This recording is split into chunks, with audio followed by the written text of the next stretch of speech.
नमस्कार तमाम साथियों का बहुत बहुत स्वागत। अभी नोर से लाइव है और हाल ही में जो रिजल्ट आया है आरजे एस का, जिसमें नोर की बेटी जज बनी है। आपको बता दें कि एनडवी गवर्नमेंट कॉलेज के पूर्व प्राचार्य एमपी जी काला उनकी ये बेटी है और उनसे बातचीत करेंगे। आज उनके निवास स्थान पर हम पहुंचे हैं। सबसे पहले आपको बहुत बहुत बधाई। धन्यवाद। क्या कुछ कहना चाहोगे ये सफलता हासिल किया? काफ़ी अच्छा लग रहा है, खुश फील हो रहा है और काफ़ी ऐसे बर्डनलेस फील हो रहा है कि फाइनली ठीक है, जो सोचा था वो अचीव कर लिया, तो बहुत अच्छा लग रहा है। शुक्रिया। हाँ। अच्छा, आपका ये जो श्रेय किसको देना चाहोगे आप? श्रेय सबसे पहले मतलब सबसे पहला श्रेय मेरे भाई बहन को जाता है। मेरे पेरेंट्स से भी पहले भाई बहन को जाएगा, क्योंकि वो all the time through out मतलब वो सपोर्टिव रहे थ्रू आउट माई लाइफ, है ना। मतलब सिर्फ आरजेएस की प्रिपरेशन के लिए नहीं, एज अ पर्सन वो मतलब मेरे साथ जुड़े रहे। और फाइनेंशियली मेरे को सपोर्ट जो है वो पापा की तरफ से मिला है। और मम्मी का जो सपोर्ट, मम्मी तो सबकी माँ तो सबकी वो होती हैं कि ठीक है, वो तो उनका तो मतलब जो इमोशन वाला जो सपोर्ट होता है तो वो हमेशा से रहा। अच्छा अच्छा, आपकी जो सफलता प्राप्त की है तो आपने शुरू में ही सोचा था कि मैं जज बनूंगी? हाँ, इनिशियल में जज बनने का नहीं सोचा था। इनिशियल में 2004 में ऐसा सोचा था, दूरदर्शन वगैरह टीवी वीवी देख के, क्योंकि मेरे को बहुत ही ऐसे प्रोटेक्टिव एनवायरनमेंट में रखा है और घर से बाहर नहीं निकलने देते थे मेरे को, क्योंकि जिस एरिया में मैं रहती हूँ नौहर में, वो इतना सोशली एडवांस नहीं है। तो वहाँ पे मेरे को चाइल्ड सेफ्टी के पर्पज से घर में रखते थे और इधर उधर मेरे कोई फ्रेंड्स बचपन में ऐसा भी नहीं कि मेरे बहुत ज़्यादा कोई फ्रेंड्स थे, ऐसा कुछ नहीं है। तो मेरी जो ओनली सोर्स ऑफ इंस्पिरेशन या जहाँ से मेरी ओनली सोर्स ऑफ नॉलेज जो था तो वो दूरदर्शन था। और जो भी मैं थोड़ा बहुत मेरी जो स्कूल्स की बुक होती थी, और ऐसा भी नहीं कि बचपन में मेरे को कुछ नॉवेल्स या फिर कुछ आउटसाइड कोर्स बुक्स जो होती हैं वो भी ऐसा उनसे भी मैं इंट्रोड्यूस नहीं थी। तो मैंने बचपन से बच्चे को कुछ तो ऑब्जर्व करता ही है ना, एज ए ह्यूमन बीइंग आपकी कुछ तो आप ऑब्जर्व करते ही हो। तो मम्मी को ऑब्जर्व किया, और मम्मी को ऑब्जर्व किया तो कुछ मेरे को फिशी लगता था सोसाइटी के अंदर। मैं सोचा कुछ तो गड़बड़ है, मम्मी के साथ बेचारी, है ना, भोली भाली मम्मी, उनके साथ कुछ ठीक नहीं हो रहा, क्योंकि जैसे सोसाइटी ट्रीट करती थी ना, जैसे आपके रिलेटिव्स होते हैं या फिर आसपास के लोग होते हैं, है ना, अड़ोस पड़ोस के, तो वो मेरे को ऐसे लगता था कुछ तो गड़बड़ है। और वो रीज़न आज उसका मेरे को समझ में आ रहा है कि पेट्रियार्की वॉज द रीज़न। और ये इशू जो है ये इन डेप्थ इशू है, इसको कोई ओपनली डील नहीं करता है, मतलब इस ओपनली बात भी नहीं करता है इस पे ना। तो ये बहुत ही मतलब आपको है ना पुल बैक करने वाला एक फैक्टर रहता है, और इंडियन सोसाइटी में मेनली।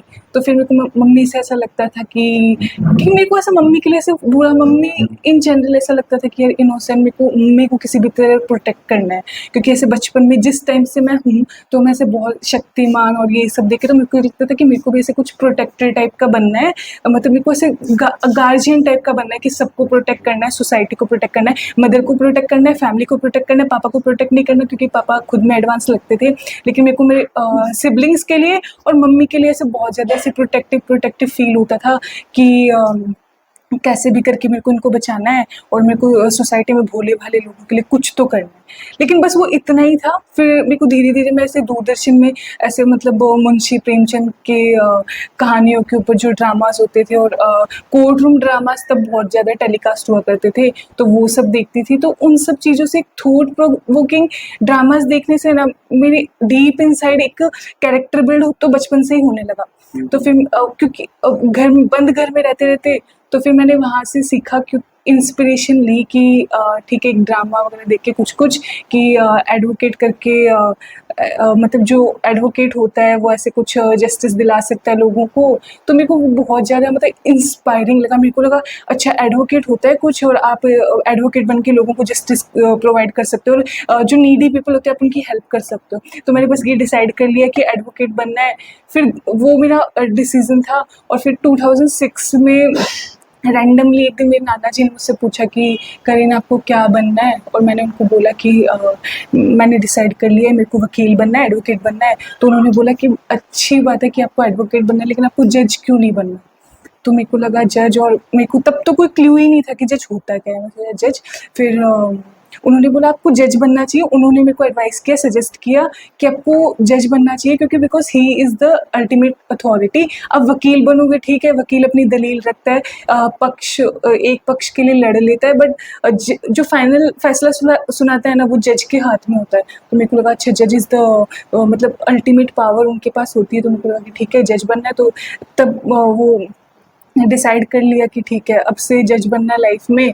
फिर मैंने घर पे भी मैं सबको बोलती थी जज बनना है। फिर मेरे पापा ने ऐसे 2008 में 9 में ऐसा बोला कि ठीक है क्लैट करके पेपर है तो ये आप दो और फिर आप अपना LLB कर सकते हो, आगे फिर अपना जज बनने का सपना पूरा कर सकते हो।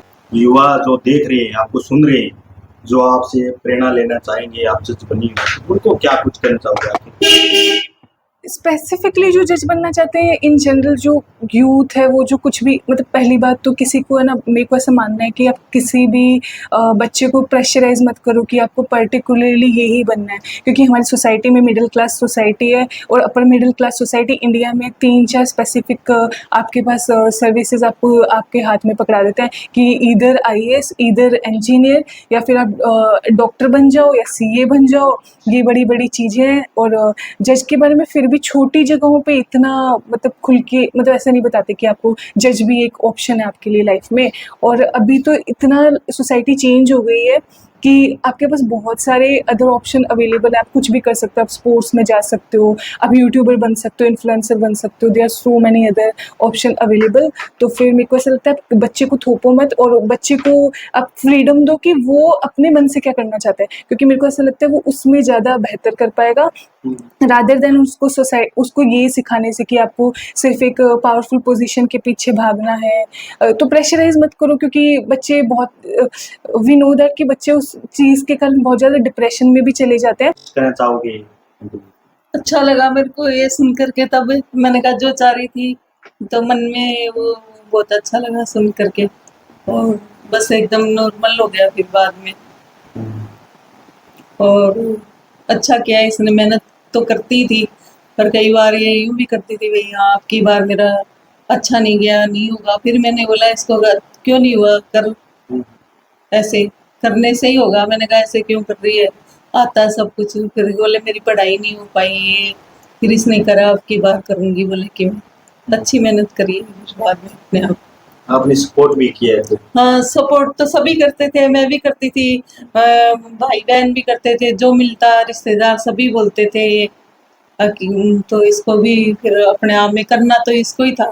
पर इसने मानी और फिर इसके मन में इच्छा भी थी और इसको कुछ ही अच्छा नहीं लगता था भाई हाँ हेल्प कर दो घर की। और फिर करती थी अपना जो करती थी उस टाइम में अच्छा ही करती थी, करती थी तब। ठीक है। हमारे साथ MBB गवर्नमेंट कॉलेज के पूर्व प्राचार्य PG काला हमारे साथ मौजूद है। हाँ सर, बेटे ने कमाल कर दिया है, क्या कुछ कहना चाहोगे आप? सबसे पहले तो आपको बहुत बहुत धन्यवाद कि आप हमारे घर आए और ये इस तरह का आपने इंटरव्यू लिया, बेटी को बाइट लिया और इसके व्यूज़ लिए, तो इसके लिए मैं आपकी टीम को और आपको धन्यवाद देता हूँ। जितने भी लोग साथ आए उनको भी धन्यवाद देता हूँ कि इस प्रकार की इंस्पिरेशन जो बात है समाज में फैलाने के लिए उसको आप आए हो तो अच्छा लगा। और मैं तो यही कहता हूँ जो बच्चा जिस तरह का दिमाग रखता है, जिस तरह की सोच रखता है, उसको उसी फील्ड में डालो, उसको जज करो। छोटा बच्चा होता है जब प्राइमरी सेक्शन में, मिडिल सेक्शन में, 10th स्टैंडर्ड तक, वहाँ उसको जज कर दो कि वो बच्चा कहाँ जाना चाहता है।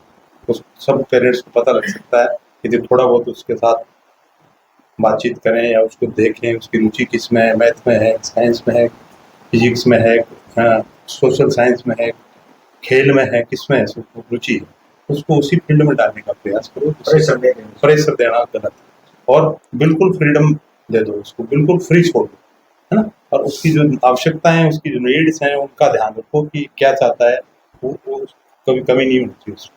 मेरी सोच तो ये है, लेकिन सारे पेरेंट्स करते हैं नहीं करते हैं वो तो हो जाने। लेकिन मैं यही कहूँगा पेरेंट्स को कि अपने बच्चे को समझो और उसके अनुसार अपने आप को डालो, उसके अनुसार उसको उसकी सुविधाएं दो।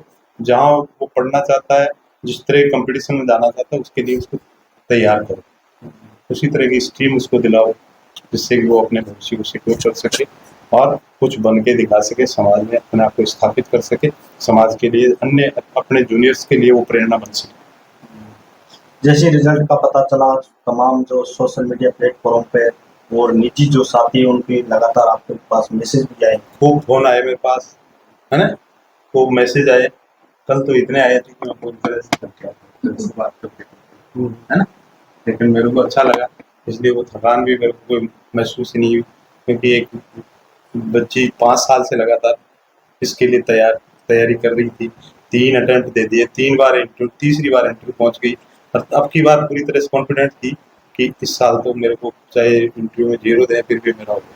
तो इसके हौसले को देख के, इसके विश्वास को देख के, इसके विल पावर को देख के मैं बिल्कुल कॉन्फिडेंट था कि इसका आपकी बार 100% होगा। और जितना इसने मूल्यांकन किया था अपने खुद का पहले से, जैसे पेपर दे के आई उसके बाद इसने अपना सेल्फ मूल्यांकन किया कि मेरे इतने मार्क्स आएंगे, उतने इसके मार्क्स आएंगे, इसका सिलेक्शन होगा अच्छी पोजीशन पर। बहुत बहुत धन्यवाद आप सभी। देखो ये चंद्रकला है। अच्छा, आपकी बहन ने जो कमाल किया, जो जज बनी है नूर की बेटी, क्या कुछ कहना चाहोगे? खुशी महसूस हो रही है। सपना था इसका, लंबा समय लेके इसने पूरा किया उसको, और जुडिशियल सर्विसेज के अलावा कुछ दिखाई नहीं देता था इसको। था कि बनना है तो यही बनना है, समय कितना भी लग जाए, भले ही वैकेंसी इरेगुलर रहे। और ये हो पाया क्योंकि घर का फाइनेंशियल कंडीशन सही था, उस कारण हर किसी को इतना समय नहीं मिल पाता है कि कोई एक एग्ज़ामिनेशन के लिए 6 साल के लिए तैयारी लगातार करता रहे बिना कोई जॉब करे उसके अलावा। तो मम्मी पापा को क्रेडिट जाता है कि फाइनेंशियली हमेशा सपोर्ट किया। बड़ी सिस्टर हमारी डॉक्टर शिखा, उनको क्रेडिट जाता है, जब भी कोई इनको बात पूछनी होती थी तो उनसे सलाह लेते थे। And she has always been inspiration for me. She has been rebellion kid throughout his life. तो जो रिबेलियन नेचर आया है मेरे अंदर वो इन्हीं के थ्रू आया है। तो गाइड करती रहती है मुझे, जितना भी पेट्रियार्की को समझा है, फेमिनिज्म को समझा है, वो दोनों बहनों के थ्रू और मम्मी के थ्रू समझा। तो आप भी तैयारी कर रहे हो? हाँ जी।